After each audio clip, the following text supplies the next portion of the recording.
Welcome back friends, welcome back.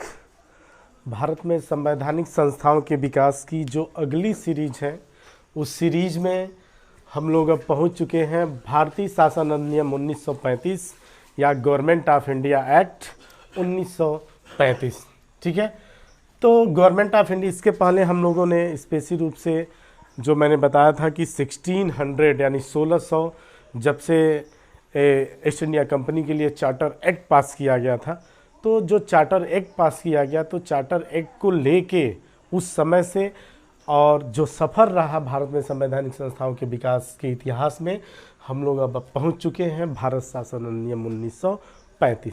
तो मैं बताया था इसके पहले भी आप लोगों को, स्पेशल रूप से 1919 के गवर्नमेंट ऑफ इंडिया एक्ट के बाद, उसके पारित होने के बाद जो 10 ईयर्स लेटर 1919 के भारत में संवैधानिक संस्थाओं के विकास के क्रम में जो 1919 का गवर्नमेंट ऑफ इंडिया एक्ट था, इस गवर्नमेंट ऑफ इंडिया एक्ट में जो 10 साल के बाद 10 ईयर्स लेटर एक इस पर कमेटी या कमीशन बैठाया जाना था।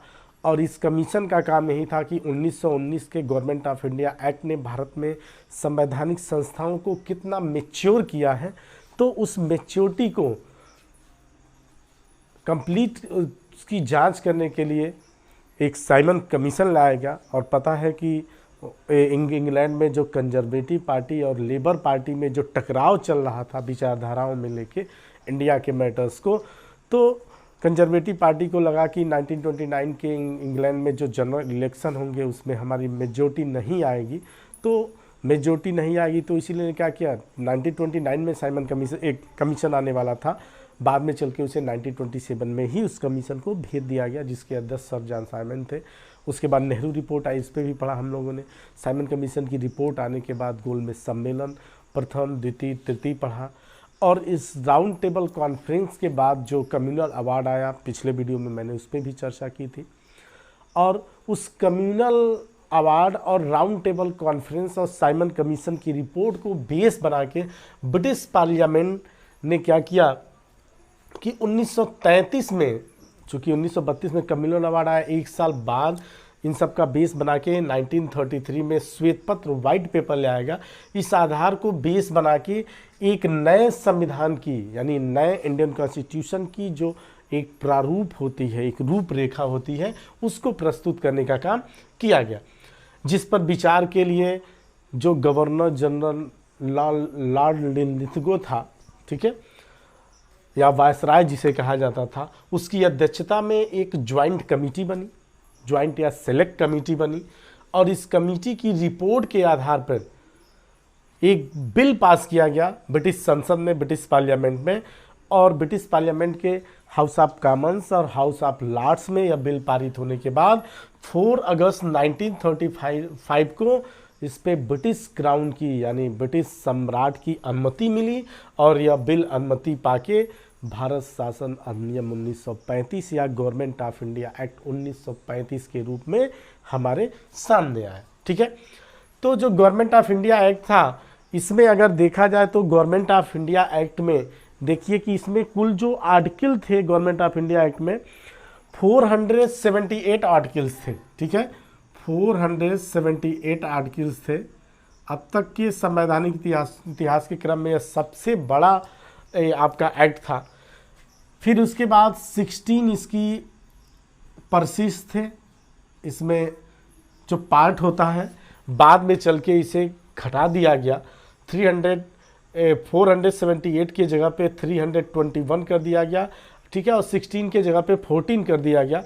और उसमें 12 से एक्सेस शेड्यूल थी, लेकिन 10 किया गया। तो इसे इसलिए किया गया कि बाद में गवर्नमेंट एक्ट के आने के बाद ब्रिटिश सरकार को महसूस हुआ, और बाद में उसने क्या किया, जो बर्मा आज का म्यांमार है, यह पहले भारत में हुआ करता था, क्योंकि पता है आप लोगों को जो 1, 2, 3 बर्मी वार लड़े गए थे, ठीक है, एंग्लो बर्मा वार, तो उसमें बर्मा को ब्रिटिश सरकार ने अपनी कॉलोनी बना ली थी। तो 1935 उसको इंडिया में मर्ज कर लिया था। लेकिन 1935 के गवर्नमेंट ऑफ इंडिया एक्ट के तहत जो बर्मा को अलग किया गया, तो कुछ आर्टिकल इसमें से निकल गए और कुछ परसिस्ट या शेड्यूल उसमें से निकल के चले गए। ठीक है, तो अब देखिए और वर्तमान समय में अगर देखा जाए तो भारतीय संवैधानिक संस्थाओं के विकास के क्रम में या भारतीय संविधान पर इसका सबसे ज़्यादा प्रभाव पड़ा, यानी कि जो 9 दिसंबर और 1946 से जो कॉन्स्टिट्यूशनल असेंबली बनी और जिसने संविधान तैयार करना शुरू किया, कहा तो ऐसा जाता है या ऐसा है कि 1935 के भारत शासन अधिनियम से एटलीस्ट आपके 295 के लमसम या 290 से एबव या 200 से एबव आर्टिकल्स को क्या किया गया, हूबहू 1935 के भारत शासन अधिनियम से भारतीय संविधान ने अडॉप्ट कर लिया। ठीक है, और बहुत सी इसमें की संस्थाएं रही उस समय की, अभी आगे इसमें एक्सप्लेन किया जाएगा कि जैसे आपका RBI, reserve bank of India, जो फेडरल कोर्ट है आज का, जो सुप्रीम कोर्ट है, या 1935 के गवर्नमेंट ऑफ इंडिया के तहत ही बनाया गया। ठीक है, जो आज के प्रांतीय स्वायत्ता जो है, प्रोविंशियल ऑटोनॉमी। ठीक है, तो अब देखिए, अब नेक्स्ट जो है कि 1935 के भारत शासन अधिनियम के जो प्रावधान थे, जो प्रावधान क्या क्या थे, इसमें देखिए इसको कुछ टॉपिक में मैंने एक्सप्लेन किया है, इसको टॉपिक को लिखा है, टॉपिक एक बार देख लिया जाए क्या क्या प्रावधान थे 1935 के गवर्नमेंट ऑफ इंडिया एक्ट में। उसके बाद जो होगा, उसके बाद हम लोग टॉपिक बाय टॉपिक इसको एक्सप्लेन किया जाएगा, क्योंकि 1935 का भारत शासन अधिनियम बहुत ही ब्रॉड है, तो इसको लेके कुछ पार्ट को मैं यही एक्सप्लेन कर दूंगा इसमें, और फिर इसको 2 पार्ट में बनाऊंगा, एक अगला वीडियो फिर से डालूंगा, तो इसमें से कुछ को एक्सप्लेन करेंगे इस वीडियो में और बाकी को अगले वीडियो में किया जाए। ठीक है, तो आइए पहले देख लेते हैं 1935 के भारत शासन अधिनियम की विशेषताएं, कैरेक्टरिस्टिक्स और उनके प्रोविजन या प्रावधान। तो पहला देखिए, पहला था अखिल भारतीय परिसंघ की स्थापना की गई। ठीक है, अखिल भारतीय संघ या परिसंघ की स्थापना की गई, या जिसे फेडरल कहा जाता है। ठीक है, दूसरा है केंद्र में द्वैध शासन लगाया गया। आपने देखा कि 1919 के गवर्नमेंट ऑफ इंडिया एक्ट के तहत प्रांतों में द्वैध शासन लगाया गया था। ठीक है, अब 1935 के गवर्नमेंट ऑफ इंडिया एक्ट के तहत केंद्र में द्वैध शासन लगाया गया, केंद्र में डायरकी सिस्टम को इस्टेब्लिश किया गया। नेक्स्ट है प्रांतीय स्वायत्ता, प्रोविंशियल ऑटोनॉमी दी गई। ठीक है, प्रांतों को क्या, चूंकि इस समय फेडरेशन बनाने का काम किया गया 1935 के गवर्नमेंट ऑफ इंडिया एक्ट। ठीक है, तो फेडरेशन में प्रांतीय स्वायत्ता, प्रांतों को एक स्पेशल पावर दिया जाता। तो फेडरेशन 2 टाइप्स के होते हैं, एक कमिंग टुगेदर फेडरेशन और एक holding together federation. Coming together federation में स्टेट को एक्स्ट्रा पावर रहता है और स्टेट का अपना स्पेशल कॉन्स्टिट्यूशन होता है, और जो जुडिशरी पावर रहते हैं, जिन्हें अवशिष्ट शक्तियाँ रहते हैं, वह केंद्र के पास न होके वह राज्यों, स्टेट के पास मर्ज रहती।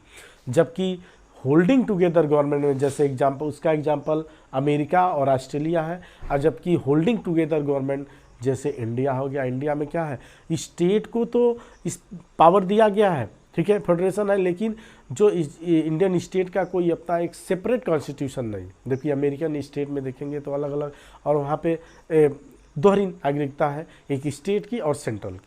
ठीक है, बट इंडिया में ऐसा नहीं है, और इंडिया में जो जुडिशरी पावर है, जो अवशिष्ट शक्तियाँ हैं, एक्स्ट्रा जो पावर है, वह सेंट्रल गवर्नमेंट के पास है। और इमरजेंसी के समय या राज्यसभा जो है, अगर अपने 2/3 मेजोरिटी से बिल पास कर दे तो स्टेट लिस्ट के किसी सब्जेक्ट पे सेंट्रल गवर्नमेंट लॉ प्रिपेयर कर सकती। तो जो इंडियन कॉन्स्टिट्यूशन है, जिसमें आगे चल के हम लोग पढ़ेंगे, उसकी कुछ झलक आपको मोस्टली लेवल पे, ठीक है, मतलब अधिकांशतः आपको 1935 के भारत शासन अधिनियम में देखने को मिलेंगी। थोड़े बहुत फेरबदल के साथ क्या कर दिया गया, गवर्नर जनरल, स्टेट में गवर्नर, सेंटर में गवर्नर जनरल, या जो इस समय का प्राइम मिनिस्टर, जो प्रेसिडेंट ऑफ इंडिया है, इसके पावर को थोड़ा बहुत चेंज करने का काम किया गया। बाकी प्रोसेस तो सेम रही, क्योंकि जो पार्लियामेंट्री सिस्टम ऑफ गवर्नमेंट है उसको इंडिया ने अडॉप्ट किया, और इसकी जो उत्पत्ति हुई, इसका जो इमरजेंस हुआ, वह इंग्लैंड में हुआ, और इंडिया इंग्लैंड की कॉलोनी रही। ठीक है, तो ब्रिटिश इंडिया ने ही क्या किया, जो ब्रिटिश गवर्नमेंट थी उसी ने इंडिया में कॉन्स्टिट्यूशनल डेवलपमेंट हुए, कॉन्स्टिट्यूशनल इंस्टीट्यूशनल डेवलपमेंट हुए, उसको भी यहाँ पे डेवलप किया और कॉन्स्टिट्यूशन अपने अकॉर्डिंग बनाने का काम किया।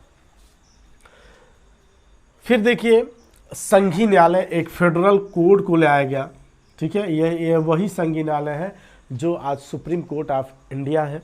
ठीक है, फिर शक्तियों का विभाजन कर दिया गया, पावर ऑफ डिस्ट्रीब्यूशन किया गया, जिसको आप देखते हो यूनियन लिस्ट, स्टेट लिस्ट और कॉन्करेंट लिस्ट रखी गई। ठीक है फिर बर्मा को भारत से अलग कर दिया गया। 1935 के गवर्नमेंट एक्ट में एक प्रोविजन था, विशेषताएं थी इसकी। फिर संघीय रेलवे प्राधिकरण बनाया गया। ठीक है, एक फेडरल रेलवे अथॉरिटी को बनाया गया। यह क्या था, 7 सदस्यीय था, इसमें 7 सदस्य थे। ठीक है, अभी इसको हम आगे एक्सप्लेन करेंगे। फिर अगला देखिए, रिजर्व बैंक ऑफ इंडिया की स्थापना की गई। इसमें देखिए एक गवर्नर जनरल, 2 सब गवर्नर, एक गवर्नर, 2 उप गवर्नर और 15 डायरेक्टर्स होते थे। अभी आगे चल के इसमें बताएंगे इनकी अपॉइंटिंग कैसे होती थी। ठीक है, जो रिजर्व बैंक ऑफ इंडिया आज भी है। तो जैसे जैसे रिजर्व बैंकिंग व्यवस्था का जो एक हिस्ट्री है अलग, यानी इंडिया में development of banking system in India and British period, इसका एक अलग है। इस पर मैं आगे चल के एक अलग वीडियो बना दूंगा। भारत में बैंकिंग संस्थाओं के विकास का जो क्रम रहा, ठीक है, प्रेसिडेंसी हाउसेज से लेके जो भी आपके रहे पिछले, जो ज्वाइंट स्टॉक एक्सचेंज हुआ करते थे, कैसे कैसे डेवलपमेंट हुआ, तब जाके ये आपका आरबीआई इस्टेब्लिश हुआ। फिर देखिए 9 है या नेक्स्ट है, भारत सचिव तथा भारत परिषद, यानी इंडिया सेक्रेटरी और इंडिया काउंसिल जो थी। एक तो बहुत पहले से भारतीयों के द्वारा इस पे बार बार दबाव पड़ रहा था ब्रिटिश सरकार के ऊपर कि इसको समाप्त किया जाए, इसको समाप्त किया जाए। ठीक है, तो 1935 के गवर्नमेंट ऑफ इंडिया एक्ट के तहत 1919 के गवर्नमेंट ऑफ इंडिया एक्ट में इंडिया सेक्रेटरी और उसी काउंसिल के पावर को कंट्रोल किया गया था, कुछ कम किया गया था। लेकिन इसमें क्या किया गया, भारत सचिव के पावर को तो और कम किया गया। ठीक है, सिर्फ उसे एक एडवाइजर के रूप में रखने का काम किया गया। लेकिन जो इंडिया काउंसिल थी, इसकी जो 15 सदस्यीय परिषद थी, बाद में उसमें कुछ कम किया गया था, इसमें समाप्त कर दिया गया और उसकी जगह पे एक एडवाइजरी बोर्ड, एक सलाहकार बोर्ड का गठन किया गया, जिसमें न्यूनतम 3 सदस्य व अधिकतम 6 सदस्य हो सकते। नेक्स्ट, संघ लोक सेवा आयोग की स्थापना की गई, यूपीएससी। ठीक है, लोक सेवा आयोग की स्थापना 1919 के गवर्नमेंट ऑफ इंडिया एक्ट में कुछ झलक दिखी थी, कुछ प्रोविजन थे। लेकिन 1935 के भारतीय शासन अधिनियम के तहत एक संघ लोक सेवा आयोग की स्थापना भारत में की गई थी। यह आर्टिकल 264 से 268 आर्टिकल तक है, जैसा आज के समय में 312 से लेके 1516 तक है और भी आगे तक है। तो संघ लोक सेवा आयोग की स्थापना की गई, इसकी एक विशेषता थी या ये प्रावधान था। नेक्स्ट है, प्रांतों में जो एग्जीक्यूटिव काउंसिल थी, जो कार्य परिषद थी, को अपने नियंत्रण में रखने के लिए गवर्नर को अधिक शक्तियां दी गई। ठीक है, चूँकि पता है आप लोगों को कि 1935 के गवर्नमेंट ऑफ इंडिया एक्ट के तहत प्रोविंशियल ऑटोनॉमी दी जा रही थी, प्रांतों को स्वायत्तता दी जा रही थी, जैसा आज का है। तो आज का जो गवर्नर है प्रांत का, वह क्या है, गवर्नर रियल पावर उसके पास नहीं रहता है, real power chief minister and his council of ministry के पास रहता है। जबकि उस समय गवर्नरों को एक्स्ट्रा पावर और वीटो दिया गया, क्योंकि इंडिया कॉलोनियल स्टेट था, संवैधानिक संस्थाओं का विकास तो हो ही रहा था, उसमें इंडियन लीडर्स भी पार्टिसिपेट कर रहे थे, इंडिया की पार्टियां भी पार्टिसिपेट कर रही थी और एक टाइप का क्या कर रही थी, वह सीखने का काम कर रही थी। ठीक है, तो प्रांतों में कार्य परिषद को अपने नियंत्रण में रखने के लिए गवर्नर को एक्स्ट्रा पावर दिया गया। इसमें एक था कि व्यक्तिगत निर्णय लेने के लिए उसको वीटो पावर दिया गया था, वह कुछ भी कर सकता था। ठीक है, मिनिस्ट्री ऑफ काउंसिल अपने एग्जीक्यूटिव काउंसिल के डिसीजन को वह डिसमिस कर सकता था। ठीक है, और उसको कुछ अति विशिष्ट शक्तियाँ, जैसे वीटो मैंने बताया, वो भी दिया गया था। ठीक है, और भी शक्तियाँ दी गई थी, आगे चल के इसको एक्सपेंड किया जाएगा। तो ये जो रहा आपका भारत शासन अधिनियम 1935। ठीक है, तो इसके प्रावधानों को हम लोगों ने पढ़ा और साथ ही कुछ इसमें और चर्चा, अब देखिए कुछ और चर्चा किया गया। अब इसमें मैं आप लोगों को कुछ पॉइंट के बारे में इस वीडियो में डिस्कशन करूंगा। इस पर मैंने बताया था 2 वीडियो बनाऊंगा। तो अब चलिए पहला हम स्टार्ट करते हैं, भारतीय संघ की स्थापना या अखिल भारतीय संघ की स्थापना। तो पहला देखिए, जो 1935 का गवर्नमेंट ऑफ इंडिया एक्ट था, इसमें ये किया गया कि जो भारतीय संघ क्षेत्र थे, जिसमें गवर्नमेंट के द्वारा शासित जो प्रांत थे, ठीक, एक तो वो हो गया, ठीक है। फिर भारतीय रियासतों के द्वारा जो शासित, यानी कि भारतीय जो इंडियन प्रिंसली स्टेट थे, साथ ही साथ जो ब्रिटिश प्रोविंसेस थे और जो चीफ कमिश्नरी क्षेत्र थे, इनको मिला के कहा गया था कि एक क्या बनाया जाएगा, एक भारतीय परिसंघ बनाया जाएगा, एक फेडरेशन बनाया जाएगा। लेकिन पता है उसमें स्पेशली प्रिंसली स्टेट के लिए कहा गया था कि जो प्रिंसली स्टेट होंगे, एक इंस्ट्रूमेंट ऑफ एक्सेशन बनाया गया था, जिसमें कहा गया था कि भारतीय परिसंघ में भारतीय देशी राज्य शामिल होना चाहते हैं तो सबसे पहले उन्हें इंस्ट्रूमेंट ऑफ एक्सेशन पे साइन करना पड़ेगा। और जो यूनियन लिस्ट, जो शक्तियों का विभाजन किया गया था, ठीक है, सब्जेक्ट वाइज, अभी इस पे चर्चा आगे करेंगे। तो जो सेंट्रल यूनियन लिस्ट से रिलेटेड सब्जेक्ट है, उस पे क्या होगा, गवर्नर या जो सेंट्रल लेजिस्लेचर है वह कानून बनाएगा, ठीक है, उस पे देसी राज्य कानून नहीं बनाएंगे, ठीक है। तो ये कर दिया गया। फिर क्या किया गया कि जो विभिन्न प्रांत थे उसमें इसी को संज्ञा दी गई। तो इसमें करके जो डिफरेंट प्रोविंसेस थे, मैंने बताया, चाहे वह सेंट्रल प्रोविंसेस हो, यूनाइटेड प्रोविंसेस हो, ठीक है, या आपका महाराष्ट्र हो, फिर बिहार हो, असम हो, उड़ीसा हो, पंजाब हो, करके जितने भी जिस टाइप के स्टेट थे सबको शामिल किया गया। लेकिन उसके लिए देसी राज्यों के लिए इंस्ट्रूमेंट ऑफ एक्सेशन था, ठीक है। तो सबसे काम ये किया गया कि भारतीय परिसंघ की स्थापना की गई।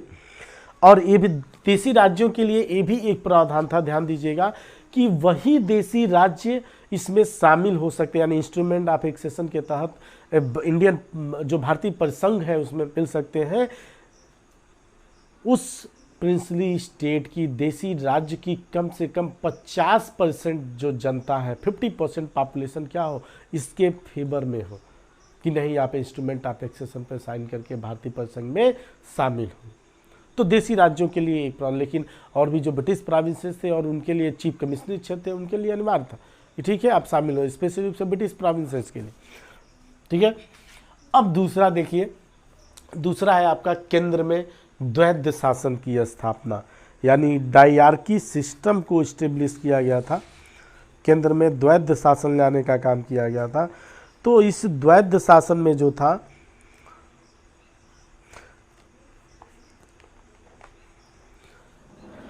आप लोगों ने 1919 के गवर्नमेंट ऑफ इंडिया एक्ट में पढ़ा कि जब राज्यों में द्वैध शासन लगा था तो उसमें स्टेट का जो गवर्नर होता था वह, तो वहाँ पे एक रिजर्व सब्जेक्ट और ट्रांसफरेबल सब्जेक्ट थे। तो सेम कंडीशन यहाँ पे थी, ठीक है, सेम कंडीशन यहाँ पे थी कि केंद्र में द्वैध शासन में रिजर्व सब्जेक्ट थे और रिजर्व सब्जेक्ट के साथ साथ जो थे वह ट्रांसफरेबल सब्जेक्ट भी थे।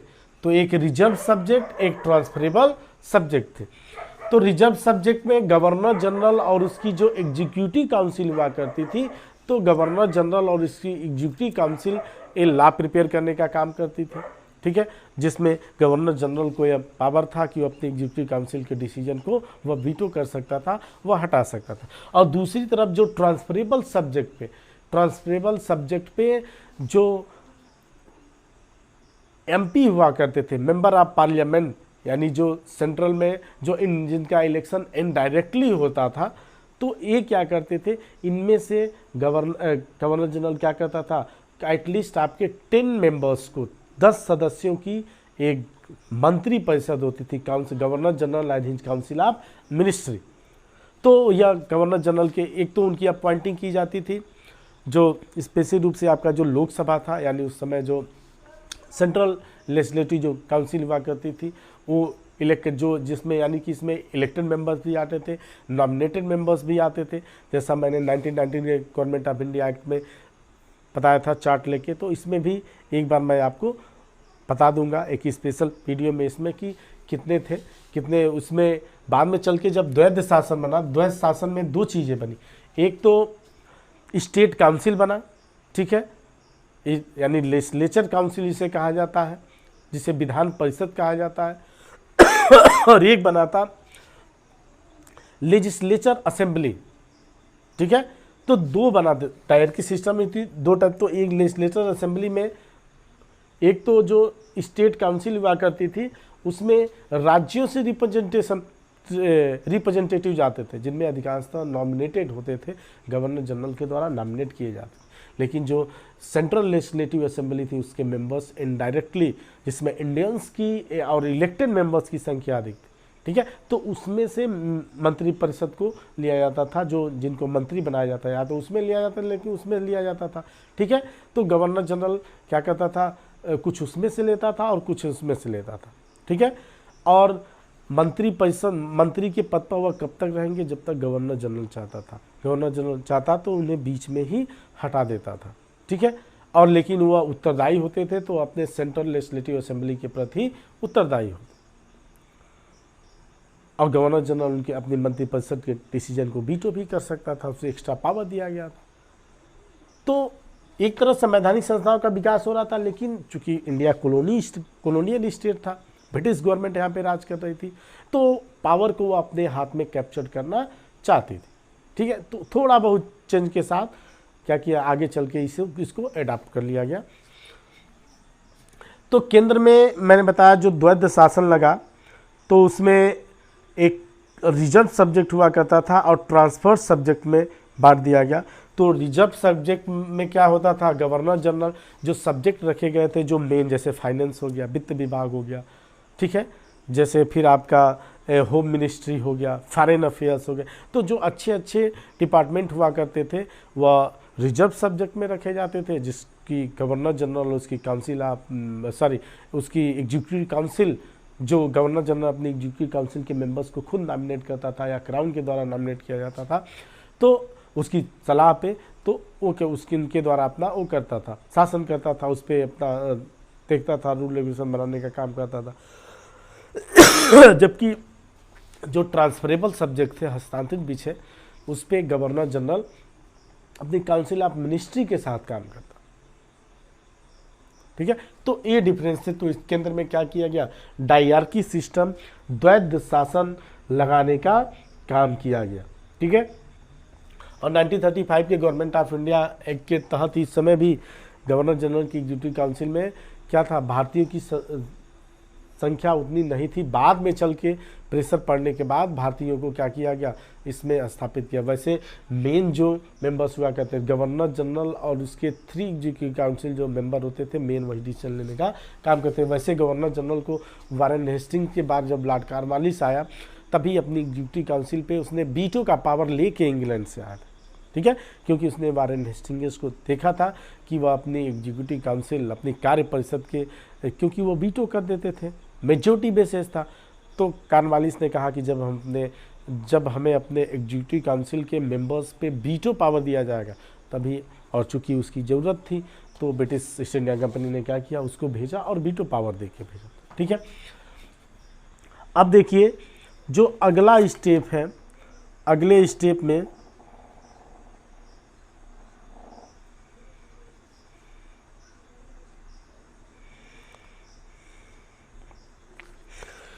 आपका दिया है प्रांतीय स्वायत्तता, ठीक है, प्रोविंशियल ऑटोनॉमी जिसे कहा जाता है। तो जो प्रांतीय स्वायत्तता थी, प्रोविंशियल ऑटोनॉमी जिसे कहा जाता है, तो इस प्रोविंशियल ऑटोनॉमी में मैंने बताया था कि इस प्रोविंशियल ऑटोनॉमी जिसे प्रांतीय स्वायत्तता कहा जाता है, इसमें प्रांतों को क्या किया गया, सेपरेट कर दिया गया, मतलब स्पेशल पावर दिए गए।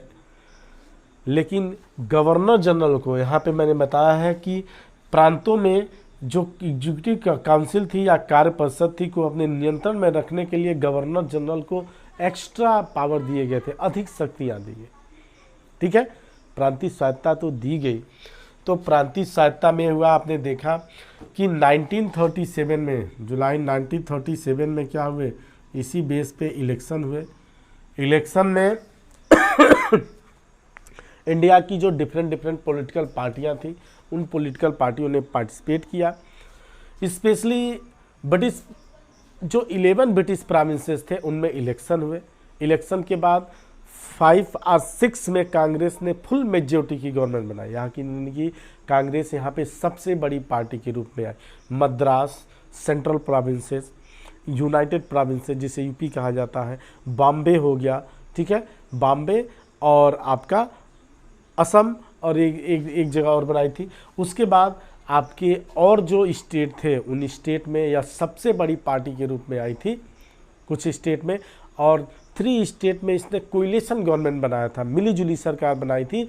और बाकी अगर बंगाल देखें जो मुस्लिम मेजोरिटी एरिया था, और जो पंजाब मुस्लिम मेजोरिटी एरिया था, वहाँ पे पंजाब में 19 पार्टी, ठीक है, और बंगाल में कृषक प्रजा पार्टी की सरकार बनी थी। इसका मैंने कुछ लाइटली लेवल पे एक्सप्लेन आपको 1919 के गवर्नमेंट ऑफ इंडिया एक्ट में भी किया था। तो ये थी प्रांतीय स्वायत्ता। इसमें होता था प्रांतीय स्वायत्ता में जैसे आज गवर्नर है और chief minister and his council of ministry है, तो उस समय वनली चीफ मिनिस्टर भी अपॉइंट किए गए, लेकिन जो गवर्नर होता था उसको क्या वीटो पावर दिया गया था, और गवर्नर जो था वह chief minister and his council of ministry के डिसीजन को वीटो कर सकता था, उसे नेग्लेक्ट कर सकता था, ठीक है। तो गवर्नर को वही यहाँ मैंने बताया, गवर्नर को एक तो व्यक्तिगत निर्णय की आज़ादी दी गई थी, साथ ही साथ उसे अति विशेष शक्तियाँ दी गई थी। तो इसमें चीफ मिनिस्टर अपॉइंट हुए थे जिसमें गोविंद वल्लभ पंत यूपी से थे, ठीक है। फिर आपके मद्रास में सी राजगोपालाचारी थे। ऐसे करके जो आपका 8 प्रोविंसेस में कांग्रेस की सरकार बनी थी, तो वहाँ पे चीफ मिनिस्टर बने थे। और जैसे आज की सिस्टम चलती है, गवर्नर था, चीफ मिनिस्टर, ठीक है, और उसकी काउंसिल ऑफ मिनिस्ट्री होती थी, वैसे शासन चलता था। इसमें क्या हुआ कि जब मंत्री जितने थे, जब मंत्री बने और जब उनको एक तो पोर्टफोलियो सिस्टम दिया गया, विभाग दिया गया और पावर भी एक्स्ट्रा दिया गया था, ठीक है। लेकिन कुछ मामलों में जैसे अगर फाइनेंस से संबंधित बिल पास करना हो तो इसमें गवर्नर जनरल की पहले परमिशन लेनी होती थी और स्टेट के गवर्नर की। तो इन सब कुछ में कंट्रोलिंग था, बाकी सब में क्या था, काफ़ी आप कहिए कि ये काफ़ी भारतीय संवैधानिक इतिहास में प्रोग्रेस था। और ख़ास करके संस्थाओं को जो भारतीय सीख रहे थे, जो आगे चल के 1947 के बाद भारतीय नेताओं ने क्या किया, सरकारें चलाई और काफ़ी आसानी पूर्वक सरकारें चलाई, जिनका उन्हें पहले ही अनुभव हो चुका। अब देखिए फेडरल जुडिशरी जिसे संघीय न्यायालय कहा जाता है, ठीक है। तो भारत शासन 1935 के अधिनियम के तहत क्या किया गया, आपके फेडरल सिस्टम को इस्टेब्लिश किया गया।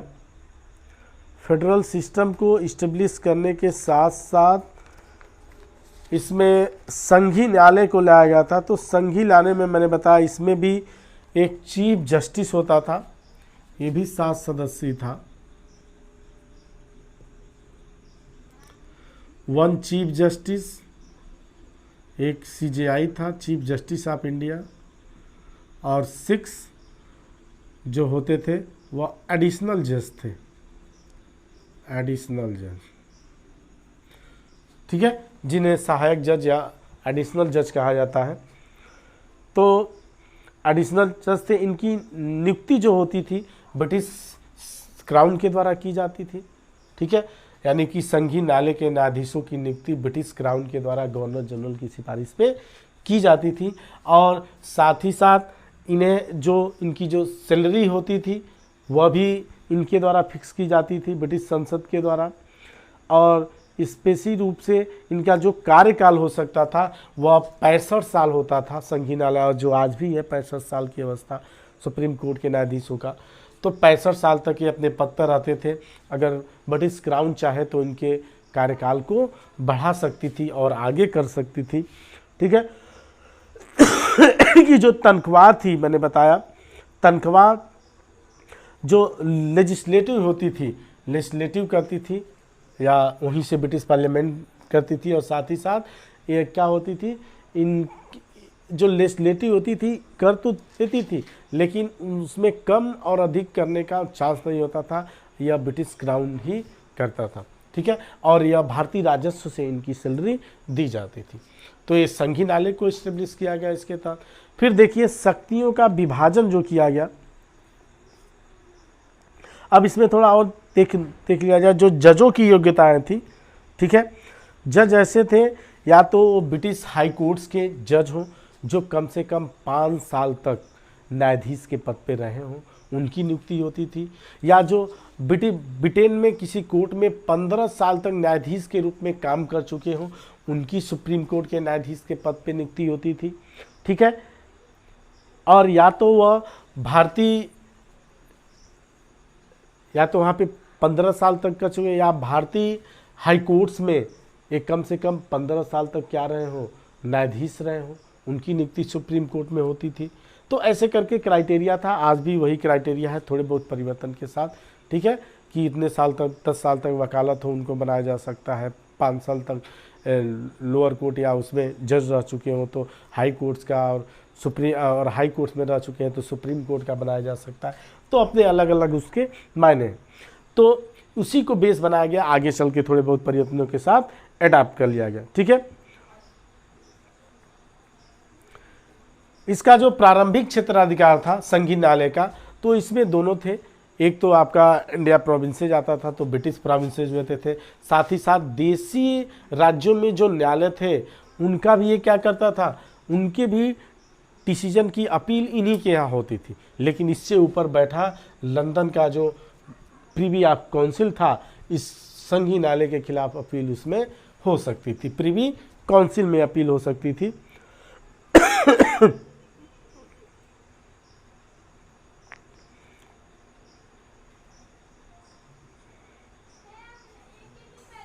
और साथ ही साथ क्या होता था, एक परामर्शदायी संस्था के रूप में भी काम करता था, ठीक है। अगर गवर्नर जनरल को अगर सलाह चाहिए, एडवाइस चाहिए, जैसे आज का भारत का राष्ट्रपति सुप्रीम कोर्ट से सलाह लेता है, ठीक है, एडवाइस लेता है आर्टिकल 143 के तहत, वैसे क्या है, वैसे गवर्नर जनरल भी संघीय न्यायालय से सलाह ले सकता था। ये इसको देना न देना इसके ऊपर निर्भर था, अगर दे भी दिया तो गवर्नर जनरल को मानना या न मानना या उसके ऊपर डिपेंड था। अब देखिए, अब शक्तियों का विभाजन, डिस्ट्रीब्यूशन, ठीक है।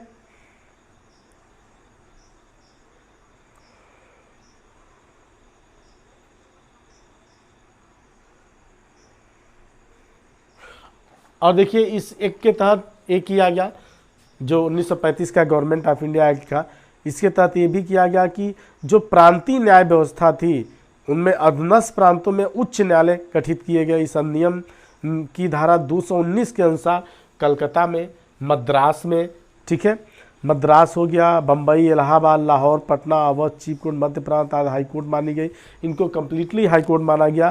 साथ ही साथ हाई कोर्ट के गठन का जो उल्लेख था इस अधिनियम की धारा 220 और 221 में की गई, तथा अधिकारिता का जो वर्णन था हाई कोर्ट्स के वह 223 और 226 में किया गया था, ठीक है। तो इसमें ये कर दिया गया, पहले चूँकि हाई कोर्ट्स थे, मैंने जो 1861 में जो हाई कोर्ट्स एक्ट लाया गया जिसके तहत कलकत्ता, मद्रास और बॉम्बे हाई कोर्ट को इस्टेब्लिश किया गया था, बाद में चल के 1888 के आसपास इलाहाबाद 87 में इलाहाबाद हाई कोर्ट को इस्टेब्लिश किया गया, ठीक है। धीरे धीरे ऐसे चला तो इनको कम्प्लीटली रूप से हाई कोर्ट्स मान लिया गया, ठीक है, 1935 के अधिनियम में, और कहा गया कि इनके डिसीजन के अगेंस्ट सुप्रीम कोर्ट में क्या कर दी जा सकती है, अपील की जा सकती है, ठीक है। अब शक्तियों के विभाजन में अगर देखा जाए तो मैंने बताया था जो पावर ऑफ डिस्ट्रीब्यूशन था, इसमें जो फेडरल लिस्ट थी, ठीक है, फेडरल लिस्ट या यूनियन लिस्ट जिसे कहते हैं, और साथ ही साथ एक तो फेडरल लिस्ट में 59 सब्जेक्ट्स हैं, ठीक है, इसको यूनियन लिस्ट, स्टेट लिस्ट और कंकरेंट लिस्ट में डिवाइड किया गया। 1935 के गवर्नमेंट ऑफ इंडिया के तहत इसकी एक धारा थी जिसमें जो यूनियन लिस्ट थी या जिसे सेंट्रल लिस्ट कहते हैं उसमें 59 विषय थे, ठीक है, 59 सब्जेक्ट थे। इस 59 से जैसे फॉरेन अफेयर्स हो गया, डिफेंस हो गया, कम्युनिकेशन हो गया, ये सब क्या थे, सेंट्रल गवर्नमेंट के अधिकार में थे, सेंट्रल गवर्नमेंट इस पे कानून बनाती थी। कुछ स्टेट सब्जेक्ट थे, राज्य जिसे स्टेट लिस्ट कहा जाता था, इस पे स्टेट गवर्नमेंट कानून बनाने का काम करती थी। जो ब्रिटिश प्रोविंसेस थे, स्टेट थे, और ख़ास करके जिनका 1937 में जो प्रोविंशियल ऑटोनॉमी के तहत जो प्रांतों में इलेक्शन कराए गए थे, उसमें जो सरकारें बनी थी, तो स्टेट सब्जेक्ट में जो थे, देखिए स्टेट सब्जेक्ट में या प्रोविंशियल सब्जेक्ट कहते हैं, इसमें टोटल 54 विषय थे, 54 थे, और इसमें शिक्षा, सिंचाई, वन विभाग यानी एजुकेशन, इरिगेशन, फिर आपका फॉरेस्ट से संबंधित a matter, law and order, ये क्या थे, ये स्टेट लिस्ट में शामिल थे। फिर एक बनाई गई थी तीसरी कॉन्करेंट लिस्ट।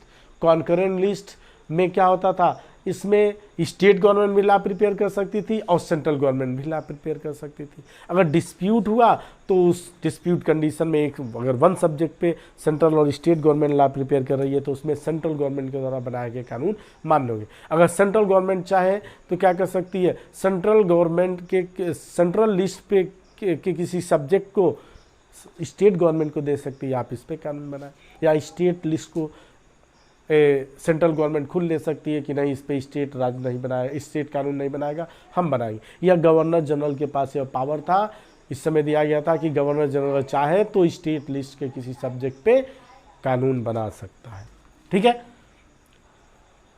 बट जो कॉन्करेंट लिस्ट थी, कॉन्करेंट लिस्ट में डिस्प्यूट कंडीशन में सेंट्रल गवर्नमेंट के कानून मान्य होते थे, ठीक है, दोनों थे, ये सेंट्रल भी बनाता था, स्टेट भी बनाता, जिसे हिंदी में समवर्ती सूची कहते हैं, ठीक है। समवर्ती सूची में या कॉन्करेंट लिस्ट में जो सब्जेक्ट थे, इसमें टोटल 36 सब्जेक्ट थे, ठीक है, 36 सब्जेक्ट थे।